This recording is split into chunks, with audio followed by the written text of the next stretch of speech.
de la présentation. Lors des 10 dernières secondes du discours, j'indiquerai à l'aide de mes deux mains le nombre de secondes restantes.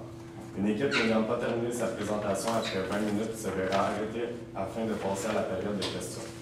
Une période de questions d'une durée maximale de 5 minutes est allouée au jury à la fin de la présentation. Je tiens à rappeler au jury qu'il est obligatoire de poser au moins une question lors de cette période. J'inviterai maintenant les juges à se présenter brièvement. Vous pourrez ensuite débuter. Alors, je vais débuter. Cynthia Giroux, CPA directrice CA, chargée de dossier au cabinet comptable de Merstone. Maxime Garnison, CPA-CA, chargé de dossier aussi au cabinet comptable de Merstone.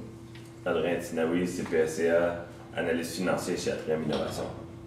Benoît Hachon, CPA-CMA, je suis conseiller senior en gestion des risques à la Banque nationale.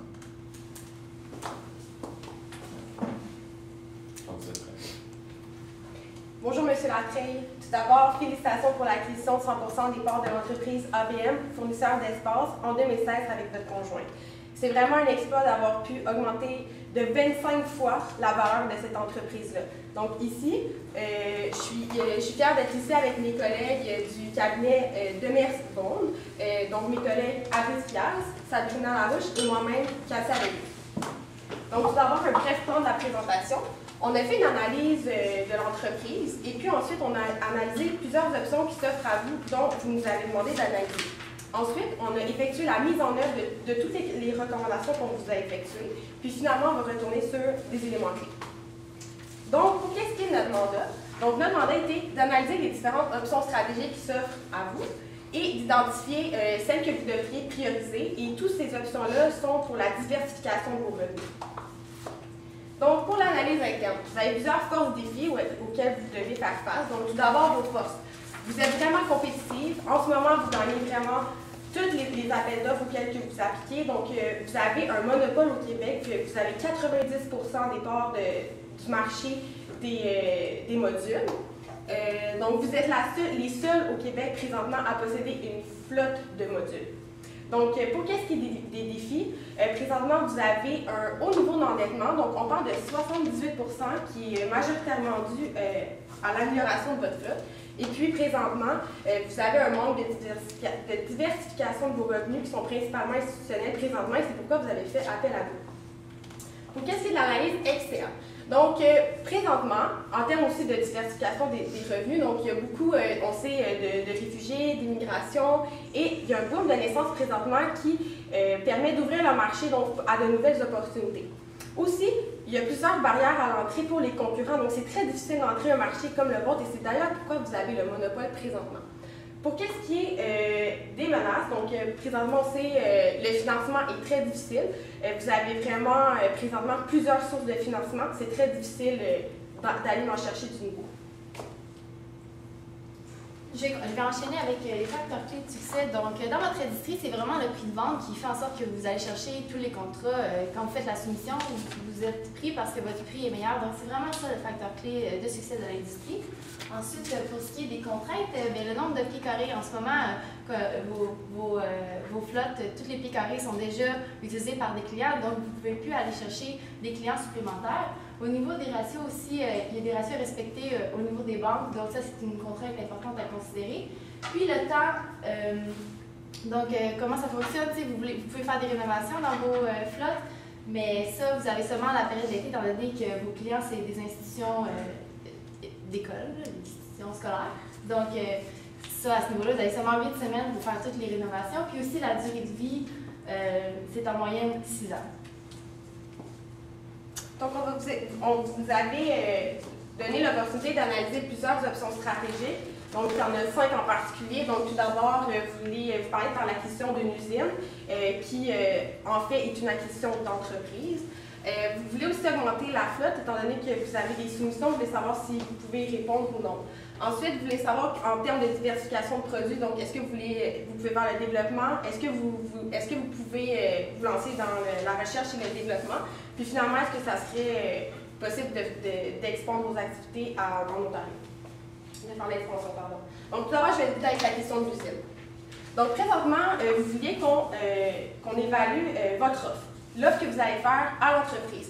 Donc, qu'est-ce que vous vouliez faire? C'est tout d'abord avoir un montant à l'ordre de 500 000 pour qu'est-ce qui est du brevet, certification clientèle, donc tout ce qui est le goodwill, l'achalandage, le non tangible. Ensuite, vous vouliez donner de l'argent pour, en fait, la valeur des actifs au livre. On n'avait pas le bilan, malheureusement, donc on était capable de trouver ces montants-là avec l'amortissement et puis avec des déductions faites avec des amortissements, puis aussi à l'aide de l'état des résultats. Donc, tout ça, donc il y a le bâtiment, évidemment, on fait la question d'une usine. Il y a des équipements pour la production des modules, puis aussi, il y avait les stocks. Pardon, oui, c'est ça, il y avait les stocks. Et puis, vous vouliez aussi chiffrer ça à 3 fois la profitabilité de l'entreprise, donc le bénéfice actuel avant impôt. Donc, tout ça, votre offre serait de 2 070 000 $. Notre évaluation à nous, toutefois. Donc, on sait que l'usine, présentement, de M. Passion, c'est votre fournisseur. Donc, évidemment, on ne peut pas le vendre à soi-même, donc il faut retirer ces éléments-là du bénéfice. Donc, on a fait ce calcul-là. Donc, présentement, en 2016, c'était pas votre fournisseur. Toutefois, en 2017, donc, on a fait le calcul des produits moins les coûts, ce qui dégageait une marge brute de 240 000. Donc, moins les frais fixes. Donc, même si, par exemple, l'entreprise vous avait comme client ou non, elle engageait pareil ces frais-là. Donc, si on enlève vraiment A et B de l'équation, ceci donnerait un bénéfice avant impôt de moins une perte, en fait, de 96 000. Si on compare avec 2016, c'était une perte de 185 000.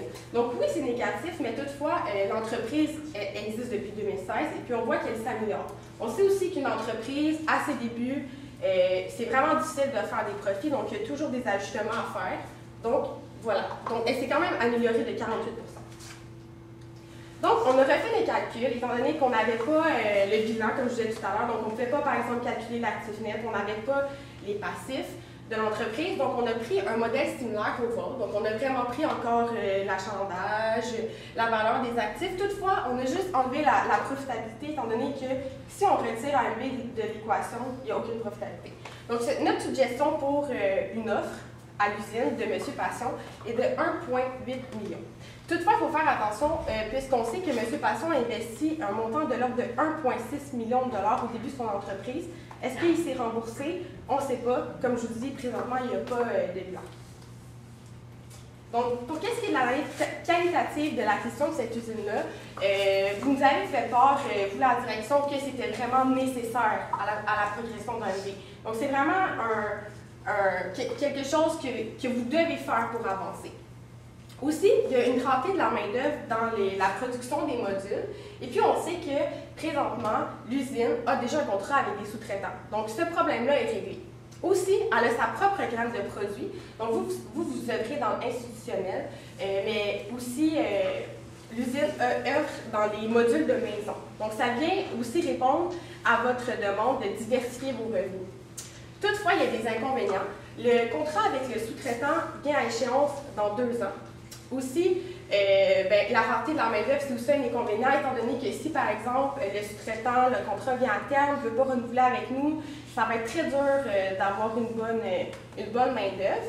Et puis, il faut aussi, comme présentement, ils ont la certification pour produire leur maison. Toutefois, il va falloir des délais de certification qui sont quand même longs, donc 6 mois pour obtenir les certifications nécessaires. Donc, il y a quelques éléments à prendre en compte avant d'effectuer la transaction. Donc, d'abord, évidemment, il faut obtenir le bilan. On ne l'avait pas avec nous, donc il faut vraiment le savoir. Présentement, on sait qu'en 2017, elle a produit pour 30 000 pieds carrés de modules. On aimerait savoir c'est quoi sa capacité maximale. Donc, est-ce qu'elle était à 50 d'utilisation, 60 on ne le sait pas. Présentement, pour les produits de maison, elle effectue une marge de 15 sur ses produits de maison, comme je disais. Aussi, il va falloir négocier avec les sous-traitants, étant donné que, comme je disais tout à l'heure, le contrat vient à terme. Et puis, étant donné que c'est un achat par actif, donc ce n'est pas un achat par action, on n'est pas responsable des attributs fiscaux de l'entreprise. Donc, je laisse la parole à ma collègue. J'enchaîne avec l'autre projet que vous aviez en tête au niveau de l'augmentation de la flotte. Donc, actuellement, pour les institutions scolaires et les hôpitaux, il y a 153 000 pieds carrés qui est disponible. Puis le marché, là, demande, c'est 213 000. Donc, on voit qu'on pourrait faire une augmentation de 39 % en allant chercher les autres parts du marché. Donc, il y aurait plusieurs avantages à faire ça. Ça permettrait de répondre à cette demande-là en question, puis d'augmenter les parts de marché de l'entreprise.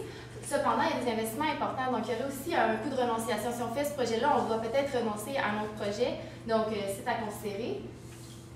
Et puis, étant donné qu'on parlait comme de l'acquisition qu'on vous recommande de faire à moyen terme, en ce moment, le coût moyen avant acquisition de l'usine, c'est 69 $ par pied carré. Puis avec l'usine, ça deviendrait 48 $ par pied carré. Donc pour aller chercher 60 000 pieds carrés comme vous vouliez, ça coûterait 2 880 000. Au niveau du financement possible, on a constaté que vos liquidités sont insuffisantes.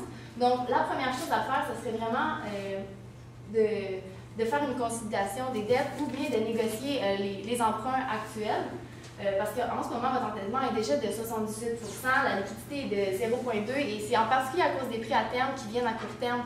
Donc, c'est de renégocier ça pour qu'il soit à long terme finalement, pour vous permettre d'avoir les liquidités suffisantes pour répondre à vos obligations, puis par la suite pouvoir penser à passer à l'acquisition. Donc, on constate qu'en 2020, il y a une diminution de 80 % des versements. Puis, ça, c'est dû à la rénovation de la flotte de 6 millions que vous avez faite. Et cependant, on ne s'inquiète pas trop avec ça, étant donné que la marge de l'allocation est de 80 %, donc vous avez beaucoup d'argent qui rentre. Donc on sait qu'à long terme, ça va se rétablir rapidement. Puis comme vos clients sont gouvernementaux, ben, il n'y a pas beaucoup de risques au niveau le risque de crédit. On a une certitude assez bonne qu'ils vont nous payer. Donc, notre recommandation, c'est, comme je disais un peu plus tôt, c'est la consolidation de dettes, de voir est-ce qu'on peut négocier les emprunts actuels, peut-être les mettre à long terme, justement. Après ça, on pourrait aller voir si on a besoin de plus de financement, FTQ, qui sont prêts à financer une entreprise qui sont risquées. Étant donné votre niveau d'endettement élevé, ils pourraient, tu sais, ces entreprises-là, ça leur fait pas trop peur, ça, les endettements.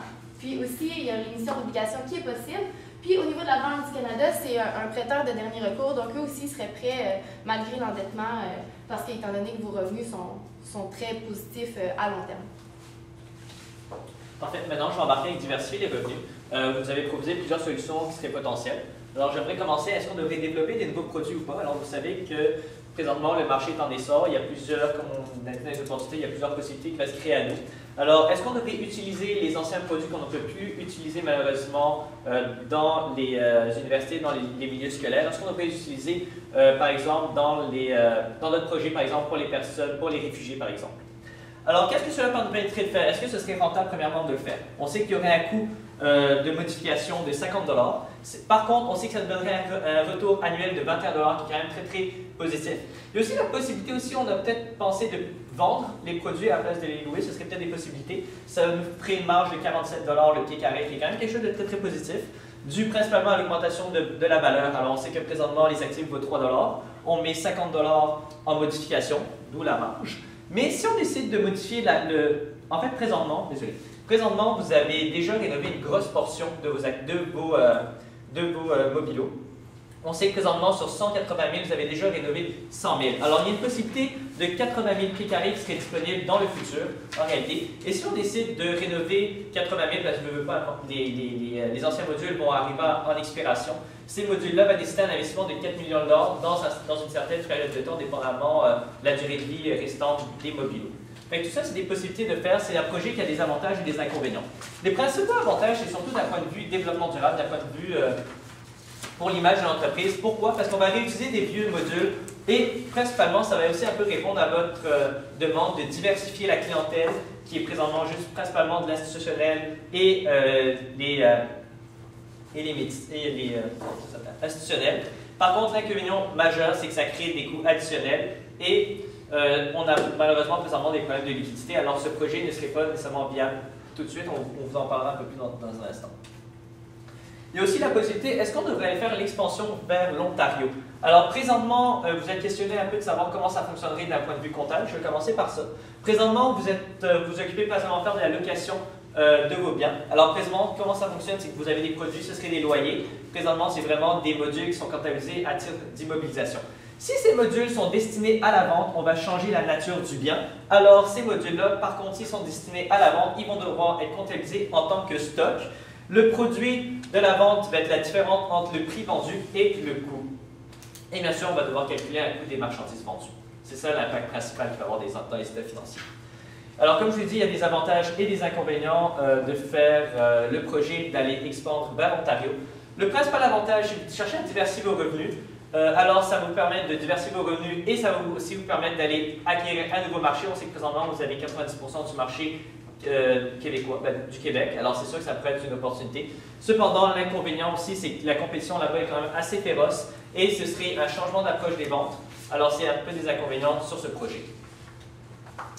Le troisième point que j'aimerais vous apporter, ce serait le service sur le recherche et développement. Est-ce que vous devriez mettre en place, est-ce que vous devriez investir dans le recherche et développement, oui ou non?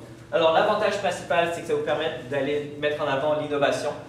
Justement, on sait que c'est très populaire, ça peut avoir des avantages par exemple sur les coûts de fabrication, ça peut avoir plusieurs avantages aussi sur le développement durable, si on serait capable de trouver des moyens de rendre les buildings un peu comme les buildings verts, qui consomment moins d'électricité, des avantages par rapport à ça. Par contre, les principales inconvénients, c'est qu'il y a des inconvénients par rapport au coût. C'est sûr que quand on investit en recherche et développement, le retour sur l'investissement dans les recherches et développement, c'est sûr que ça peut être un retour qui peut être à moyen terme ou à long terme. Alors, c'est des éléments qu'on doit considérer. Donc, je vais poursuivre avec la mise en œuvre de toutes les recommandations qu'on vous a faites. Donc, un retour sur vos projets. Donc, tout d'abord, il y avait l'acquisition d'usines. Donc, on vous suggère très fortement de faire l'acquisition d'usines puisque ça répond d'une part à la diversification de vos revenus, et aussi d'une autre part, c'est vraiment quelque chose que vous désirez faire, que vous trouvez nécessaire au sein de votre entreprise. Donc, vous vous demandiez quoi prioriser et quand. Donc, nous, on vous suggère de mettre ça en priorité là, donc, dès maintenant.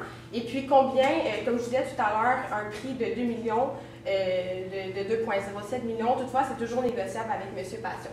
Ensuite, on parlait d'augmenter la flotte pour répondre aux soumissions. Donc, présentement, malheureusement, vous n'avez pas vraiment les liquidités pour effectuer un tel mouvement. Toutefois, si on fait l'acquisition de l'usine, cette usine-là pourrait éventuellement générer des revenus, puis ceci pourrait justement venir financer l'augmentation de la flotte.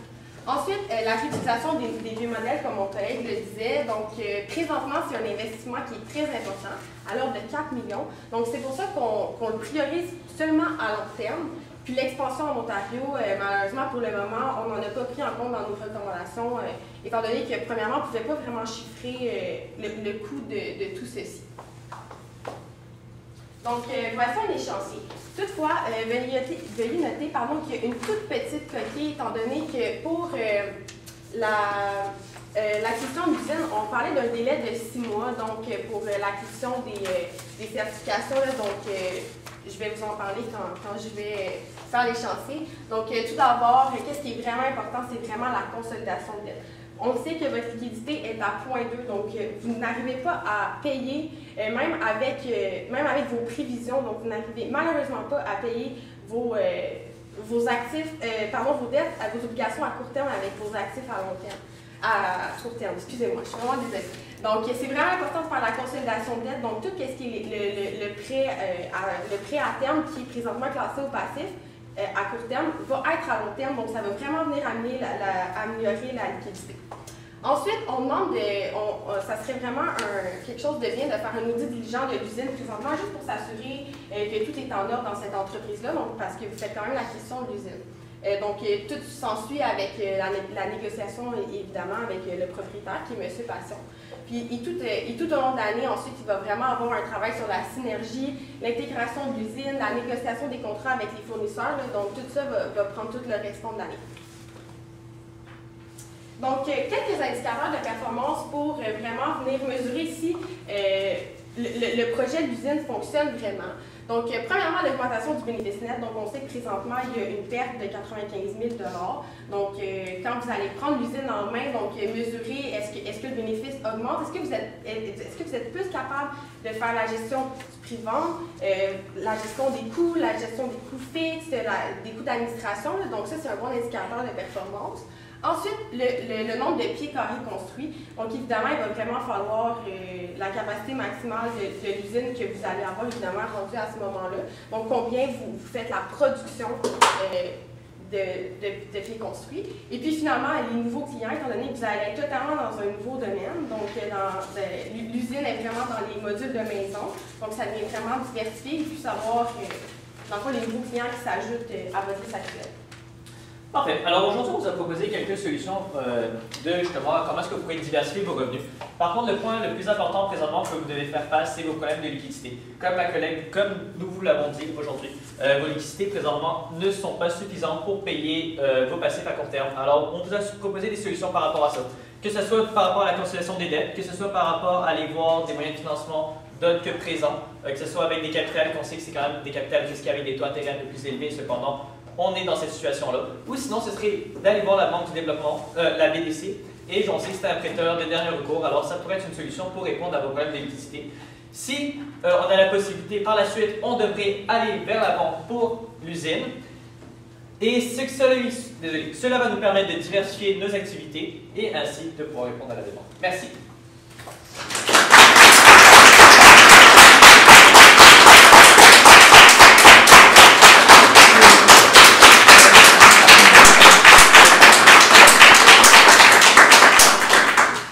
Pour votre présentation. J'ai quelques questions à vous poser. La première question, vous parlez du fait que j'ai un problème de liquidité et que ma priorité, c'est mon usine. J'aimerais savoir comment je vais faire pour financer mon usine. Vous m'avez parlé de certaines options de financement, mais je pense que c'était pour l'augmentation des modules. Effectivement, donc comme l'échéancier l'a dit, la priorité de vos projets, c'est l'usine, mais la priorité totale vraiment de votre entreprise, ça serait vraiment comme par exemple, comme ma collègue l'expliquait tantôt, d'aller en consolidation de dette. Évidemment, présentement, donc il va tout avoir le moment de négociation et tout ça avec M. Passon, ce qui va vraiment vous permettre peut-être d'améliorer votre situation financière et puis par la suite par l'acquisition de l'usine. Donc vraiment, la priorité au niveau global, c'est vraiment les dettes. Amélioration de la liquidité. Donc, vous dites en ce moment que je suis vraiment endetté? Présentement, vous êtes à 78 d'endettement. Donc, oui, vous êtes endetté, mais qu'est-ce qui est un petit peu plus alarmant, c'est vraiment la liquidité qui est à 0,2. Donc, vous ne pouvez pas payer vos obligations à court terme avec votre liquidité présente. C'est juste ça le problème. Excellent. En fait, moi, je suis vraiment inquiet de l'augmentation de ma structure pour cet été. J'ai 60 000 pieds carrés potentiels, donc vous suggérez de ne pas rentrer, pas répondre à cette demande-là cet été? Ce qu'on suggérait, en fait, c'est de prioriser l'acquisition. Ce projet-là sera seulement remis à plus long terme. Vous perdrez peut-être à court terme ces possibilités-là, mais par la suite, dans le futur, vous pourrez investir dans ce type de projet-là. Si je peux renchérir sur ma collègue, en faisant l'acquisition de l'usine, en même temps, ça va coûter moins cher de produire. Donc, le coût d'acquisition de ces mobiliers-là, du 60 000 va être moins cher, donc plus avantageux pour vous. Ça me coûtait quand même 2 millions, selon vos calculs. Oui, 2 millions, ce qui est vraiment moins cher que présentement. Le coût moyen, c'était 70 $ par pied carré. Puis maintenant, avec l'usine, ça serait 48 $. Donc, si je vous comprends bien, pour cet été, je fais rien, je consolide mes dettes. L'an prochain, je rentre sur le marché. On suggérait de prioriser vraiment la concession des dettes. C'est la possibilité, par exemple, de faire une demande avec la Banque du développement, avec la BDC, et qui nous offre, par exemple, un financement justement à court terme. Puis après, on pourrait peut-être regarder avec d'autres types de financement, genre avec des capitales de risque, pour financer l'usine. S'il y a ces possibilités de le faire le plus rapidement possible, nous vous suggérons de le faire le plus rapidement possible. OK. Super. Merci. Merci. Moi, j'ai une question. Vous dites que vous vouliez, pour réutiliser les vieux modules, on ferait ça plus à long terme. Il y a 80 000 pieds carrés qui vont devenir un peu désuets dans la prochaine année. On fait quoi avec ça? On sait que présentement, la durée moyenne est de 6 ans. On ne savait pas, on avait pris comme hypothèse que la durée peut-être des modules était beaucoup plus longue, mais on ne savait pas exactement le pourcentage des modules qui allaient vraiment arriver vers l'échéance. On sait que présentement, au cours des 6 dernières années, vous avez investi beaucoup justement à rénover les modules. Alors on a vraiment pris comme hypothèse que les modules qui sont présents, ce n'est pas des modules nécessairement c'est des modules qu'on peut encore utiliser pour quelques années. Et on sait que pour faire le projet, on va utiliser des modules qui sont plus utilisables présentement. C'est pour ça qu'on a décidé de mettre ça un peu plus à long terme. Okay. Moi, j'ai une autre question. Vous parlez du fait qu'on a une position quasi monopolistique sur le marché. Est-ce que je pourrais tout simplement augmenter mes prix pour avoir plus de liquidité? Oui. Dans le fond, présentement, vous avez 90% du marché québécois, étant donné que vous offrez les prix les moins chers. Toutefois, on sait que pour le gouvernement, ça fonctionne par appel d'offres. Donc, c'est le soumissionnaire le plus bas qui remporte la soumission. Donc, s'il y a vraiment un danger d'augmenter les prix, étant donné que si vous, comme là, présentement, vous gagnez toutes les soumissions, si vous augmentez vos prix, il y a peut-être un danger, justement, que vous commencez à perdre vos soumissions, ce qui ne veut pas en arriver là. Toutefois, on n'a pas vraiment testé l'élasticité de cette demande-là, donc il faudrait vraiment travailler sur ça. Est-ce que je pense que vous m'avez aussi dit qu'il y a des barrières à l'entrée, donc je ne devrais pas avoir trop de compétition? Oui, mais il y a quand même un 10% de concurrents, là, donc si ces concurrents-là sont moins chers. Excellent. Parfait. Il y a quelque chose aussi que vous m'avez dit tout à l'heure, je pose des questions, par rapport remettre... attends, je vais juste retrouver la bonne slide. C'était par rapport au fait de rénover. C'était bon pour l'image de la compagnie en termes de développement durable. Exactement.